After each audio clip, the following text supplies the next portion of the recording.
Welcome to Aftersight, your home for stories for people just like you.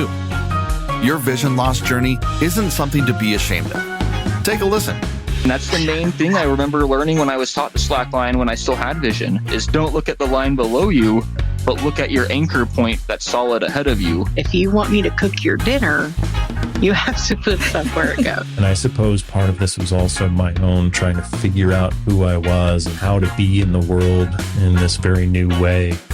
I would say a potted plant, because I get sad when the flowers would wilt, eventually. I'm going to say fresh cut flowers, because then I don't have to worry about killing a plant. I'm really bad at taking care of. These people all have the same thing in common. You. Their stories are for your encouragement, your determination, and your inspiration. This is Aftersight. Welcome, everybody, to the podcast Aftersight. I am your host, Penn Street, and today I'm actually coming to you from a little island which is north of Cancun, Mexico. We are in the Yucatan. It's absolutely beautiful. And for all my friends and coworkers that are back in Colorado, I know that you just received a new fresh layer of snow, so try to stay warm. But this little bit of a break from my regular day-to-day has been awesome. It has been a while, actually, since before COVID, that I really took a vacation, and I really am having to pull out a lot of those tools that I haven't used in a while. Like last night, we had to walk probably about a mile home in the pitch dark. And so my cane skills really came into play. I couldn't really use my residual vision, definitely using my ears and smells a lot down here. There's so many new sounds and smells and everything. It's just been wonderful, but it really has sort of forced me into a space to use those skills that have gotten rusty over the past few years, which I've heard from a lot of my friends who are blind and visually impaired have said the same thing. After COVID, we really have to sharpen those skills again. So I'm definitely feeling it down here. So thank you all for following Aftersight. Our numbers continue to grow all around the world. Please share the link to the podcast. And also, if you're enjoying this, give us a review. We love hearing from you and hearing about what you're liking and what you're not liking. So thanks all for everybody. Today, I have a wonderful guest. Her name is Robyn Hughes, and Robyn is a professional audio describer, and she also has worked with the park services. So I am excited to have Robyn on here. I shared with her a few minutes ago that it's actually rare for me to get to interview somebody where I learn about my guest as you guys are learning about them. So I'm very excited, and to get more details about Robyn's journey, and also just to get to know a lot about her. So right when we come back, Robyn will join us. So hang in there. This is Aftersight. If you have a question, please visit us at aincolorado.org/podcast-guest. Make sure to subscribe to all of our podcasts so you don't miss a single episode. And now here's your host, Penn Street.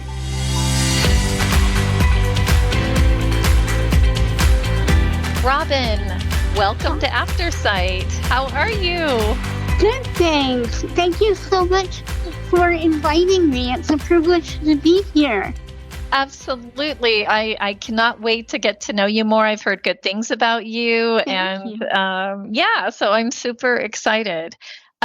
So Robyn, at the top of the episode, I like to just do a few fun questions so that we can both get a little more relaxed. I know we've had some technical difficulties today getting on, That's okay. And so both of us have. It has been mutual. And I know with me, my blood pressure always goes up a little bit. So maybe these questions will help us take a deep breath. Okay. All right. The first one, do you believe that education or experience is more important? Both are important. I like that. I like that. Yeah, I think they both have their merits, but also I think they're equal. But it is interesting. I've asked that question before where people just jumped in. Nope, education, education. Because I know people who are blind and visually impaired as a community are usually stick in, college and university because they know that it's kind of bleak when they get out for unemployment, get out of college for unemployment opportunities. So I've had people say absolutely education, but then I've heard the opposite, So I think it's neat that you agree they're both important. So, and we'll get into why you think that's so important.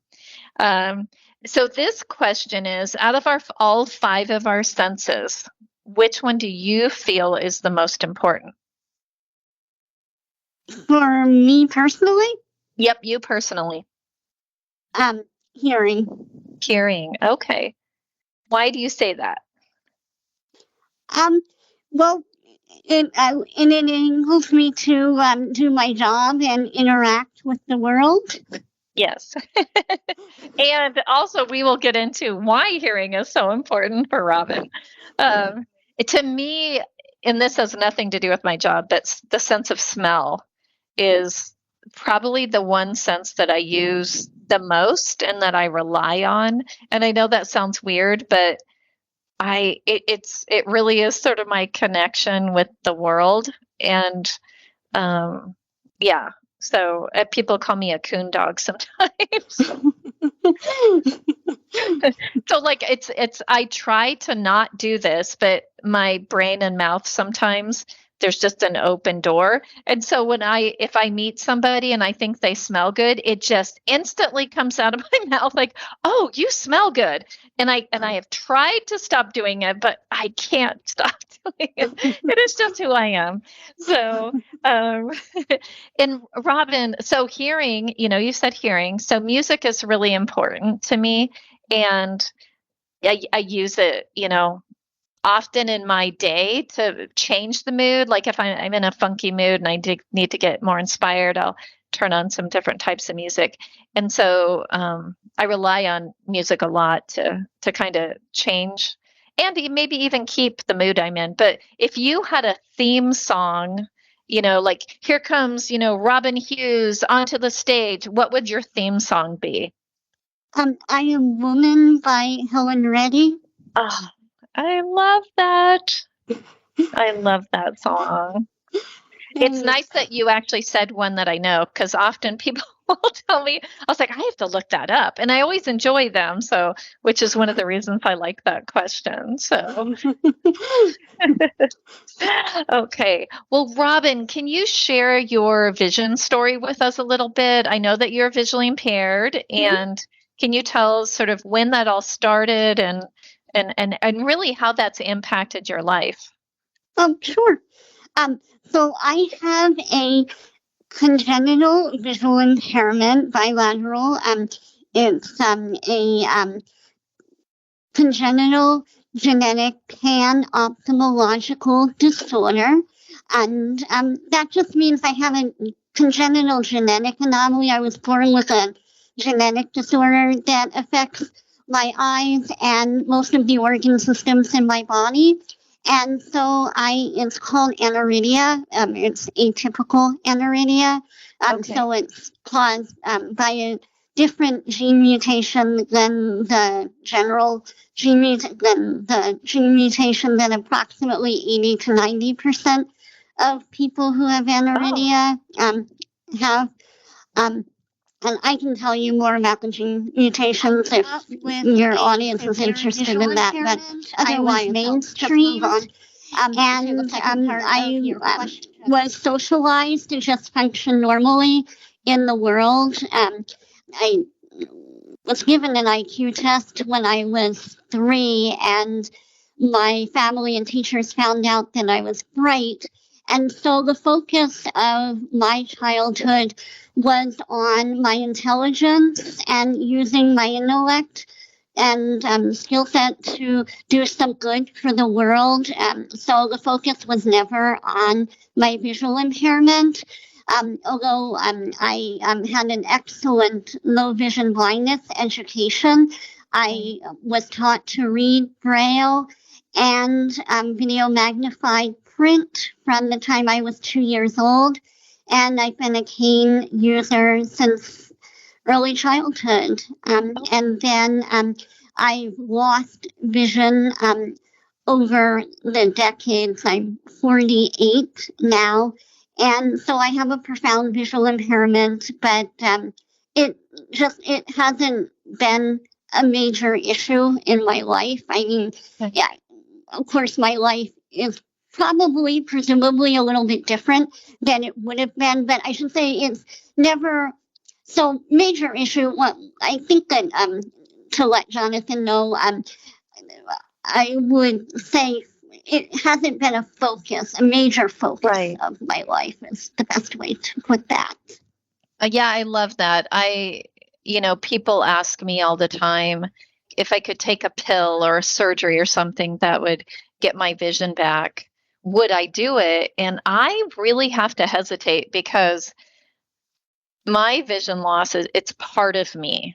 It's not like this black cloud that follows me around. It's part of who I am, just like my arms and legs and my hair, whatever. I agree. It's not the focus, but I would like to go back. So, you had mentioned that I think you said it affects all of your organs. Are you the genetic disorder that caused my pan-ophthalmological disorder? So the actual the genetic cause of my visual impairment also affects most of my organ systems. But again, that's not the focus of my life. Right. I would like to explain who I am because my medical issues, I don't view those as who I am. Right. Or my visual impairment. Who I am. Prior to the pandemic, I was a museum professional. I have a master's degree in German Jewish history from Baltimore Hebrew University. And I have a bachelor's degree in Jewish studies with minors in Hebrew and philosophy from the University of Maryland at College Park. During my graduate school education, I was a visiting graduate student at Harvard University and at Hebrew University in Jerusalem. I worked for 15 years prior to the pandemic at the Jewish Museum of Maryland, where I was a docent and educator. Wow. Okay, so Robyn, how did you have a passion for that study as a child, and that's why you chose that career path, or did you have a mentor that sort of steered you in that direction? Yeah, when I was in 5th grade, I took a history. Well, I was always interested in Judaism. It was part of the world that I lived in, and also when I was in 5th grade, I took an American history course, and in my school, and and so I realized in 5th grade that I wanted to be a museum professional when I grew up. And then when I was in college at the University of Maryland, I learned about the Jewish Museum of Maryland. And so it became my dream to work there after I finished my degrees. And with Judaism, I wanted to learn everything that was possible for me to learn about Judaism. And so that's how my interest in museums and history and Jewish studies, that all converged. Wow. And it fascinates me about museums because I know when I go to a museum, regardless of what it is, if it's not tactile, like if I can't touch it, my next step is obviously to have somebody either audio describe it or I know some museums have the recordings that you can listen to. How do you, when you're in you worked at the museum. So Mhm.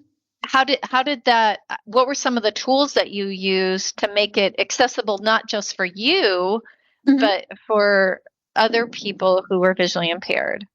Sure. So at my museum, it was very important to us for as many visitors as possible to have access to our museum exhibits. So each of us was required, both the docents, educators, and the museum staff in general, and volunteers, we were all required to receive audio description training. And back then, we just referred to it as exhibit description training. And so in 2006, that was when I first received description training, and that was through Art Education for the Blind. It's a New York-based nonprofit organization. Wow. And how long was that training? So that initial training was 3 days. Okay. Do you think it was helpful to, because obviously if you're blind or visually impaired, audio description is huge. It's huge to my life. Do you think you sort of had a leg up because you knew how, you were kind of on the other side, right? So you knew how important audio description was. Do you think, I feel like you would have been a wonderful person in the class, but also had a lot to share and to even teach. Thank you.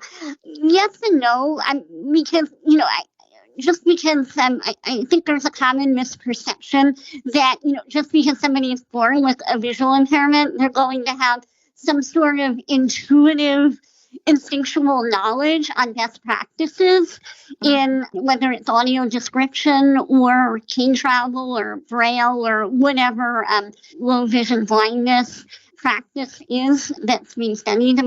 I didn't go into the training with a sense that, oh, I'm an expert on this. I know how this should be taught. I know how this should be done, because this was at the beginning.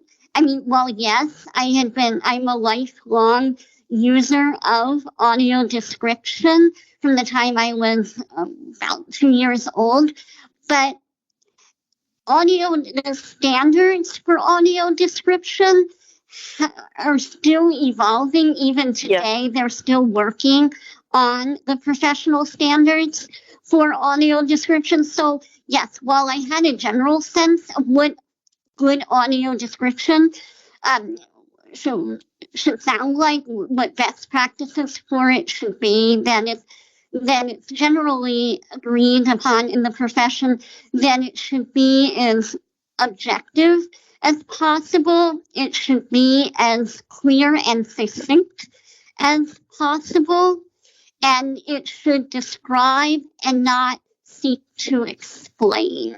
So I did have a bit of an edge in that perspective, where I had a general understanding of what the expectations are in the audio description profession, but I certainly didn't go into the training with this idea that somehow, because I was born with a visual impairment, I was just by nature an expert in it, because the way, just for those who are new to the low vision blindness community, just to let them know that the type of low vision blindness education that I, as a public school student, received from the time I was 2 years old until I graduated from high school at 18, it's very different than the type of education that a low vision blindness professional is going to receive in a university setting, because the goals and objectives are simply different. The goals and objectives for a college-bound child is with a visual impairment is for me, because I was expected to eventually lose my vision. Right. The goals were for me to be proficient in Braille, for me to be able to travel independently with a cane or a guide dog if that's what I choose, if I chose, as an adult. So to prepare me for that. It wasn't to prepare me to be cognizant of the professional standards, for instance, of orientation and mobility, or of Braille teaching, or for audio description. Right. Speaking of Braille, Mhm. did the museum that you worked in, or Mhm. is it becoming more common practice to have the descriptions in Braille? I know I've been to some museums Mhm.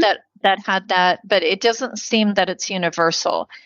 Are you finding that is becoming more universal, or do you think that that's still something that's evolving? I think the museums are really trying to do everything they can to make their exhibits as accessible as possible.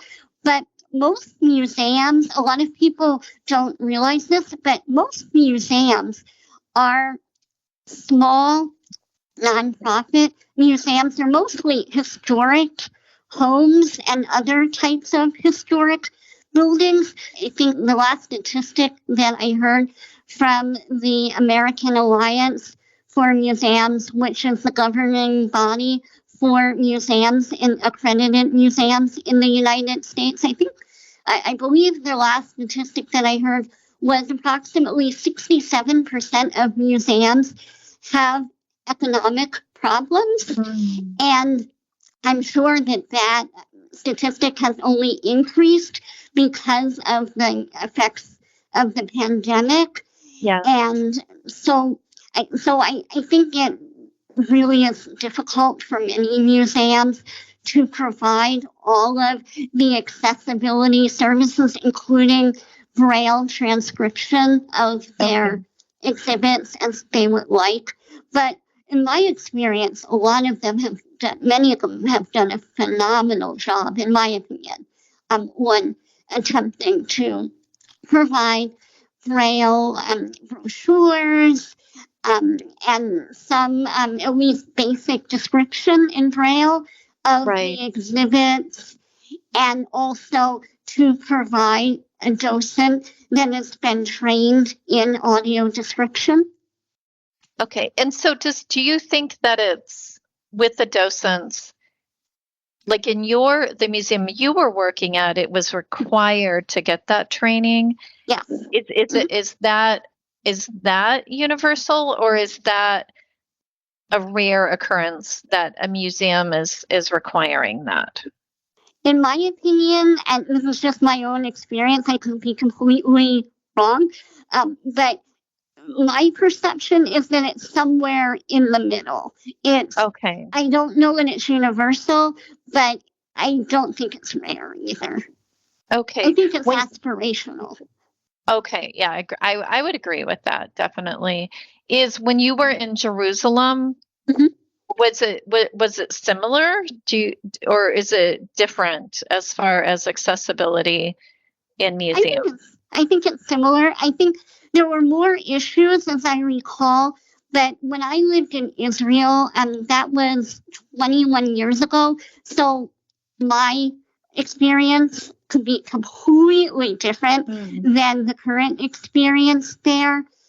So I'm giving you more or less of a modern historical perspective of what it was like, accessibility, museum accessibility was like in Israel during the late 1990s, early 2000s. And at that time, I found the museums to be quite accommodating for visitors with visual impairment, blindness.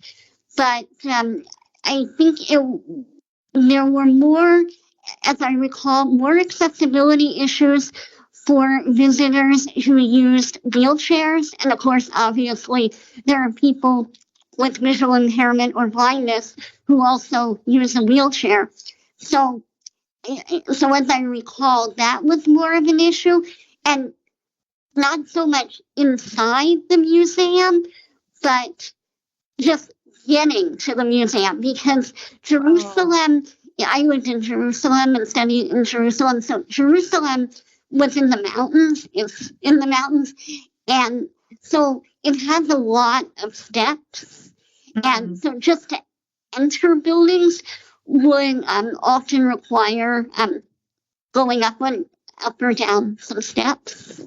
Okay. Oh, so it's I hadn't thought about that. Is that it's not just accessibility once you walk in the doors, it's actually getting to the building. museum. Exactly. Yeah. That's when I You can't. I'm sorry.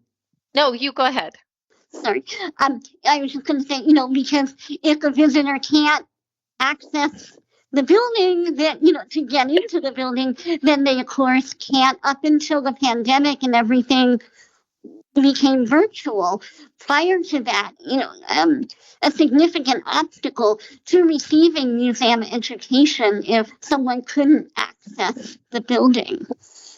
Well, I'm glad that you mentioned virtually, because that was something that was born out of the pandemic, that you can actually go online and experience a virtual tour of different museums.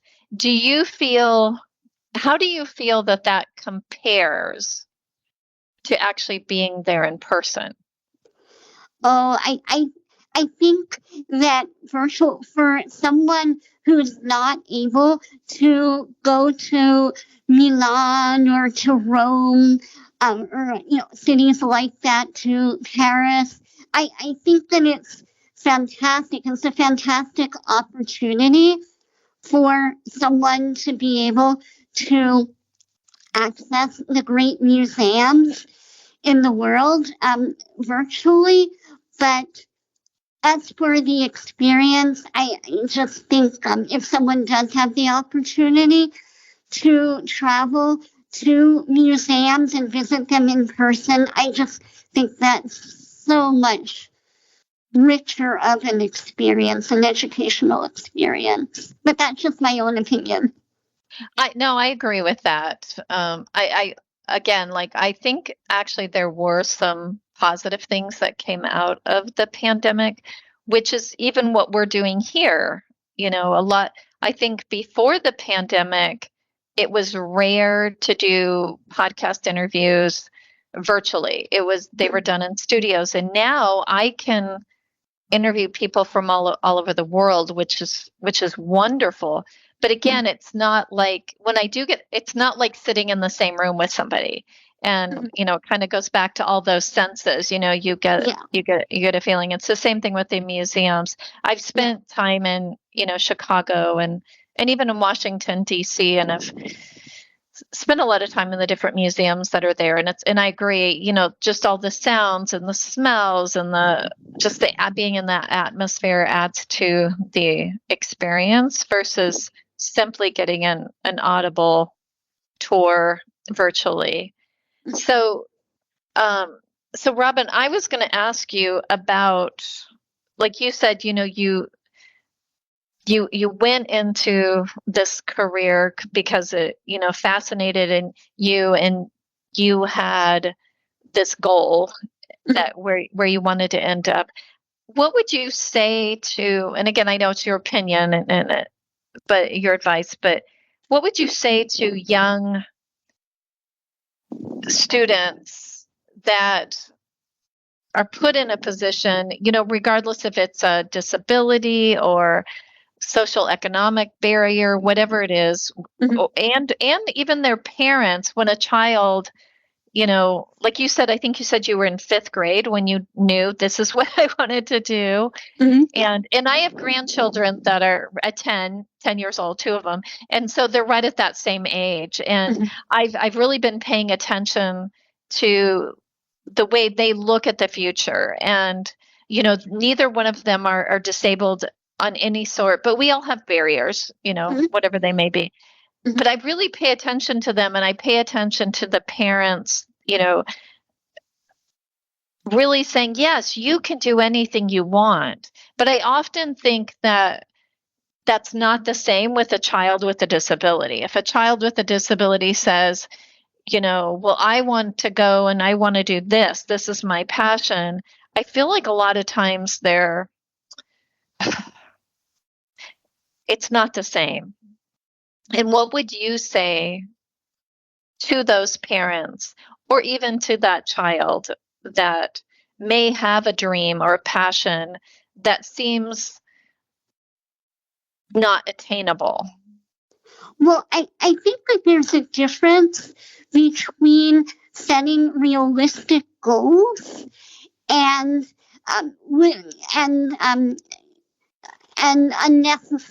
placing unnecessary limitations. So I think, first of all, parents of a child with a disability need to educate themselves to figure out, what are the objective limitations of the disability. For instance, I'm never going to, or at least not in the near future, if I wanted to be an Uber driver, I'm not going to be able to become an Uber driver. That's just not a realistic goal. That's not an obtainable goal, at least in the present for me. Right. That was what I want it to be. So I think first understanding how the disability, what objectively, what life activities the disability objectively seems to affect. And then because usually disabilities are on a spectrum, to try and figure out how their child's natural innate strengths and weaknesses, their innate intelligence and skill set, how that interacts with their disability, and of course what level, as I just alluded to, what level of disability they have, and then go from there. And then help them to have and I know there are all kinds of different approaches, perceptions, philosophies on what the best life looks like for someone with a disability. In my case, so there's the medical model of disability, and then there's the community model of disability, whereas I'm sure you and your listeners can tell from hearing me speak that my family, teachers, and other professionals, medical professionals who worked with me, who raised me, who socialized me from the time I was an infant, to have the medical model of disability. That, it's just something I have. It's not who I am. So I think first a family has to, after they've educated themselves about the objective challenges that the disability itself is going to present, then they have to decide which model, which philosophy of disability they want to socialize or raise their child with, and then proceed accordingly. So for my family, the goal was for me to have as full and normal of a life as possible, and to be fully conversant in the low vision community culture and its customs, if you will, but also be fully conversant in the normally sighted world and culture and to fit into it appropriately. And if your next question is, how did that turn out? Yes, you go for it, Robyn. Because I think it's incredibly difficult to find, to actually be able to be completely by community or bicultural, if you will. I think that one never fully, somebody's either going to be identify more with the normally sighted world, or they're going to identify more with the low vision blindness world, and it's always going to be a little bit of a challenge to try and fit in completely in either world. I think that I think that it's just a balance, and just trying to find one's own place where they feel comfortable. That I love what you said. I love what you said, because it is a balancing act. I know when I go to a big convention that's geared towards the blind and low vision, I feel right at home. It's almost like I can relax and let out a breath. It's like, and then, but yet the majority of my world is in the sighted, like you said, normal vision, normal sighted. And it, to me, it's way more effort to be in that world than in the other one. And it's can also be completely exhausting, but I enjoy it. I do a lot of things that normally sighted people do and are astounded that I do, but it is tiring, and I get both sides. Like, oh, you're not really blind enough to fit in over here, but I've heard that before. Yeah. But I've also heard on the other end is, I'm like, oh, can I take your arm? Can I take your elbow, because I can't see, because I have zero vision when it's dark. And friends and even family and even husband, who we've been together for 35 years, will say, oh, I forgot you can't see it. And I'm like, really? How could you forget? But it is the reality of our community that we live in and the culture we live in, is you do sort of straddle and try to balance both sides. But I know for myself, when I personally am much more comfortable in that the blind and visually impaired community, especially when there's a lot of us, it really is kind of like, okay, I maybe it's not the correct way to look at it, but it's almost like, oh, I can be 100% myself. And it's a lot less struggle for me. But that's just me personally. But like you said, we're all different. We all have to sort of find our way, living through life. I don't know if you've ever experienced this conundrum, but what I've experienced is I grew up being told, or my perception was that I grew up being told that I needed to be a leader for the low vision blindness community. I was very fortunate to have the intellect and the skill set that I had, and it was my obligation to then use that for the betterment of the low vision blindness community. But then I found that as an adult who unfortunately, earned my degrees and have been perceived as a respected, successful professional in the museum profession and now in the audio description profession.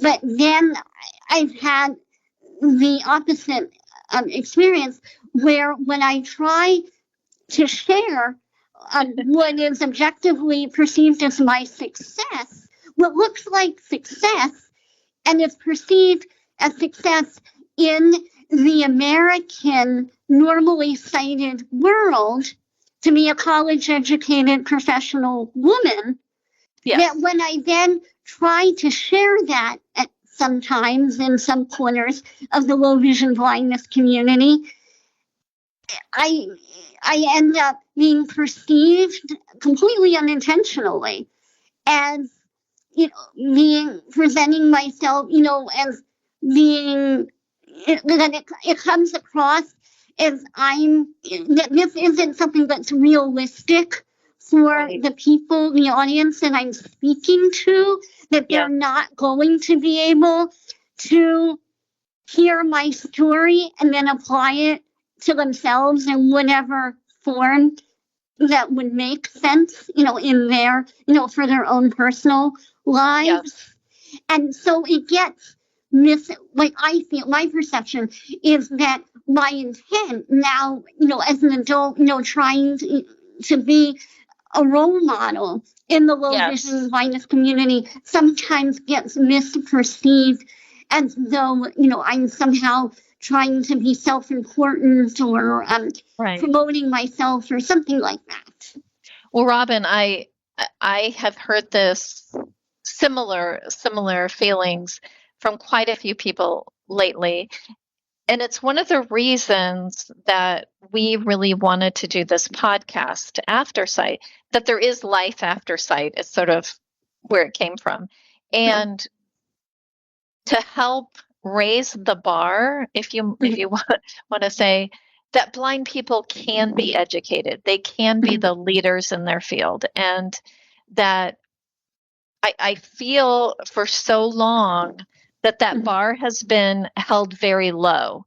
And we've even talked about it on Aftersight to professionals about how even our government sort of initiates and expects and makes it an easy path to live in poverty and to live uneducated as a blind or visually impaired person, where it should be the opposite. It should be, we need more Robyns and we need more Tanvirs and we need, all of the most, these incredible people that I've had the privilege of interviewing on Aftersight. We need more of you. And we also need to hear your voices, because I think that a lot of people like you, Robyn, who have broken those stereotypes and have broken, shattered that glass ceiling, we need to hear those voices. We need to hear those stories, and that we need children to have heroes. I interviewed an incredible young man, Tanvir, last week, and I was just so touched by everything he had to say, but I also was super inspired because, like you, Robyn, they're looking at blindness and low vision and what's possible very differently than previous generations. And we need more of you. We need you guys shouting from the rooftops that this is possible. We need to raise the bar. We need to let children and parents of those children know that this is a possibility. That's why it's so exciting about Aftersight. And hopefully there's more and more podcasts and other platforms out there that are spreading the word. Because I do think there are more Robyns out there and there's more Tanvirs out there.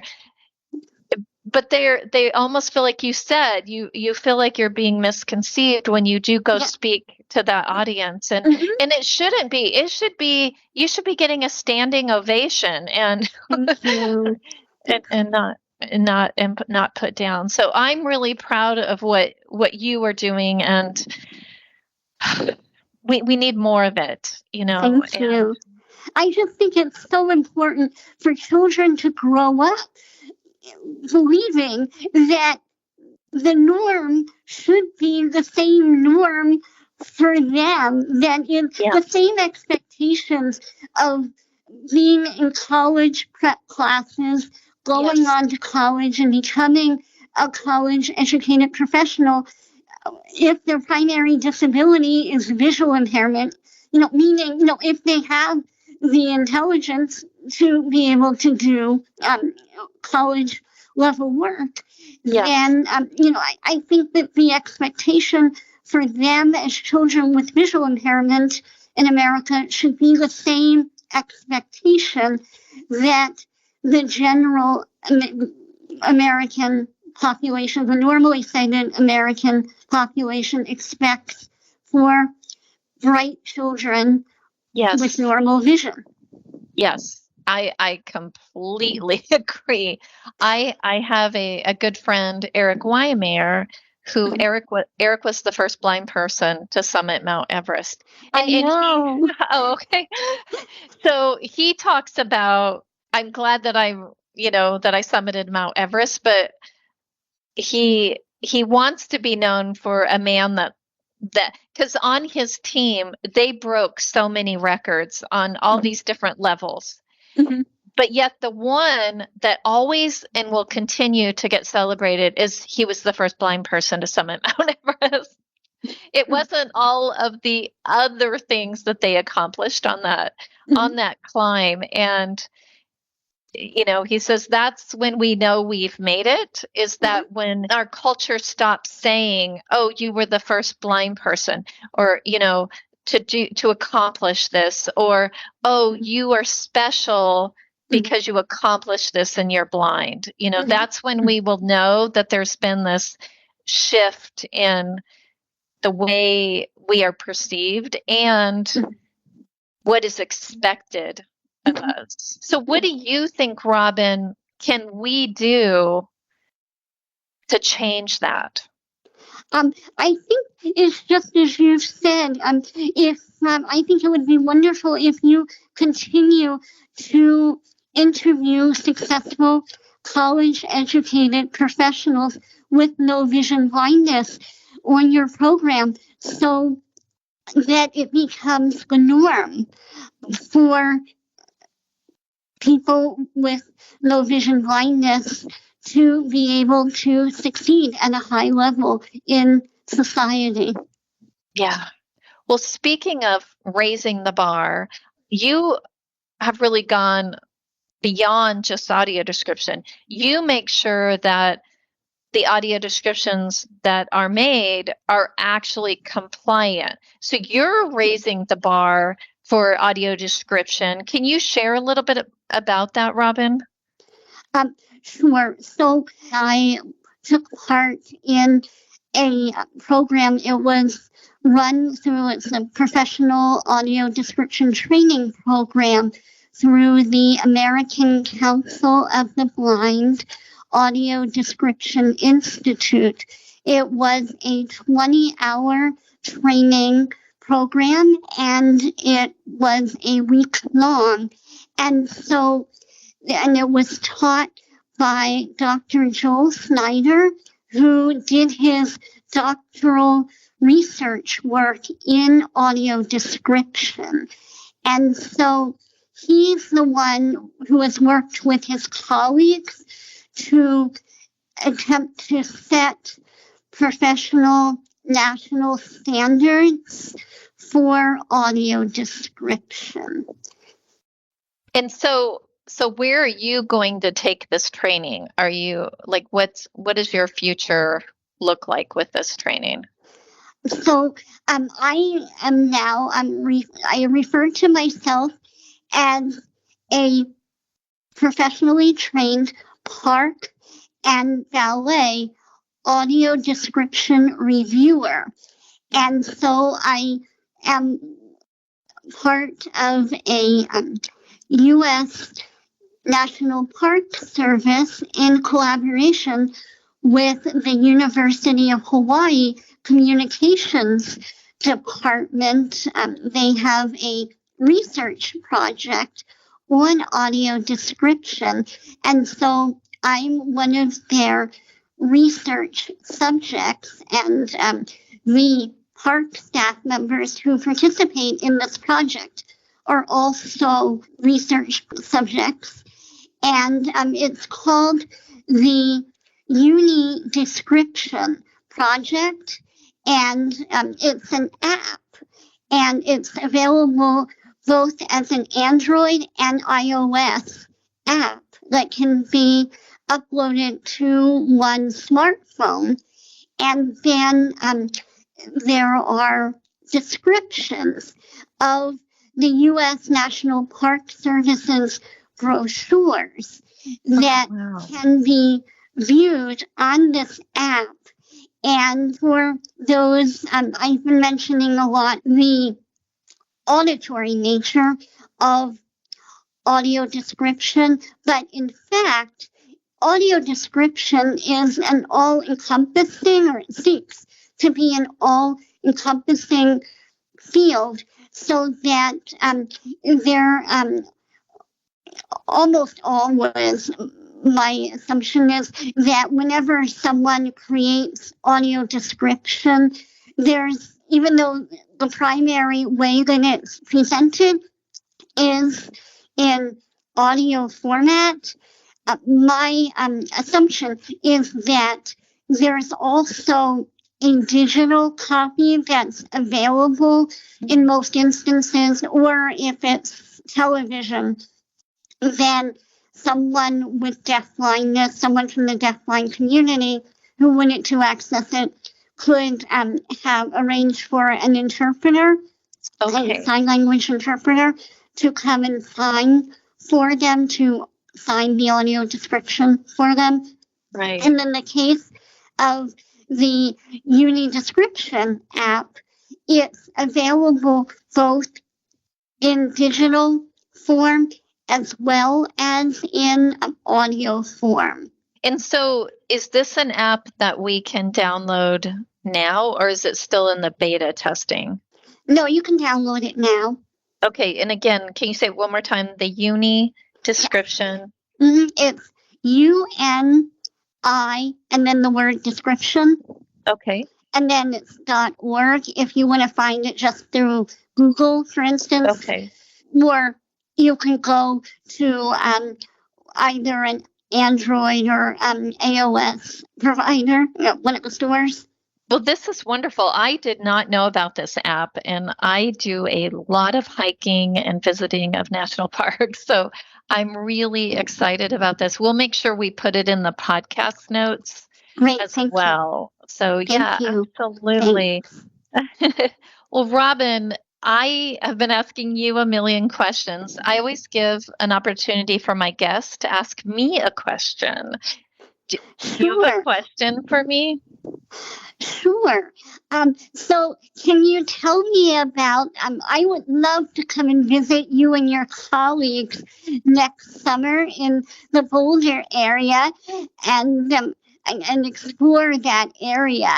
And so can you tell me, have you ever, if I may put you on the spot, I've been reading about this Braille trail, otherwise known as a sensory trail, called the Ute Sensory Trail on Flagstaff Mountain in Boulder. And I was wondering, are you familiar with it? And can you tell me about your hikes there? And if you're not familiar with it, could you tell me about some of your other favorite hiking spots that you would recommend in the Rocky Mountains area near Boulder? Absolutely. You picked a subject that I'm very passionate about. During the winter, I downhill ski, and during the summer, I hike as much as possible. I actually just learned about this sensory trail near Boulder recently because Audio Information Network of Colorado, for the past 2 years, we've done a hike where we invite people who are blind and visually impaired to go on the hike with us. And we've had 2 years, very successful.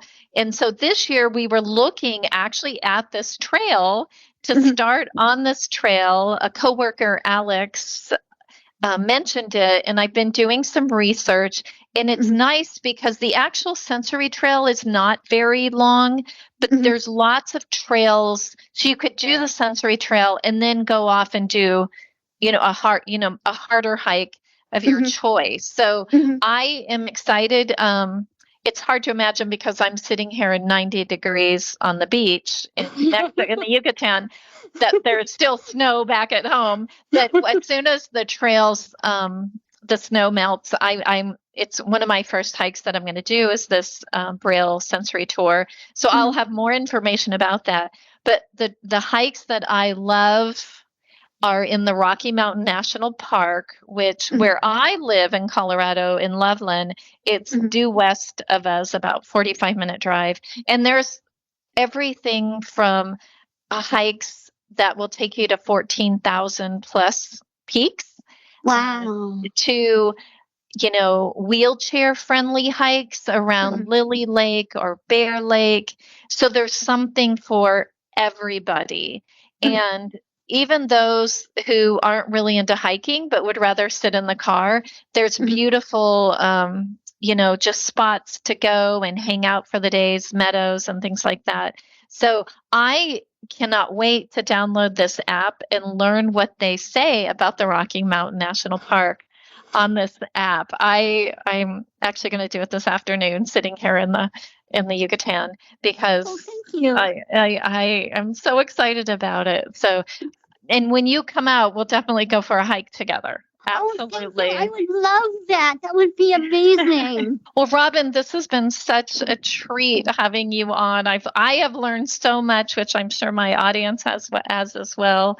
Keep raising the bar, Robins. All the Robins out there, keep raising the bar for us. That's what's I feel is going to be the big change and the big shift in our community. I also want to thank everybody at Audio Information Network of Colorado for making this podcast possible. And I also want to give a shout out. Coming out on May 4th is a fundraising event in Denver. We're collaborating with Rocky Mountain PBS and KUVO Radio. We're going to have an event called Concert in the Dark with the Grammy-winning artist, Diane Shore. And that is going to be on May 4th, but it's going to be a wonderful experience. Diane Shore is an amazing artist. And then we're also going to have a local favorite duo that's called Heart and Soul. And so it'll be a wonderful evening of music and art and food, and it's going to be incredible. And you can go onto our website at aincolorado.org and find out more about that. So again, everybody out there, thank you for listening. Thank you for dropping in week after week. Remember to be kind to yourself this week and find a way to be kind to somebody else. It's good for your soul.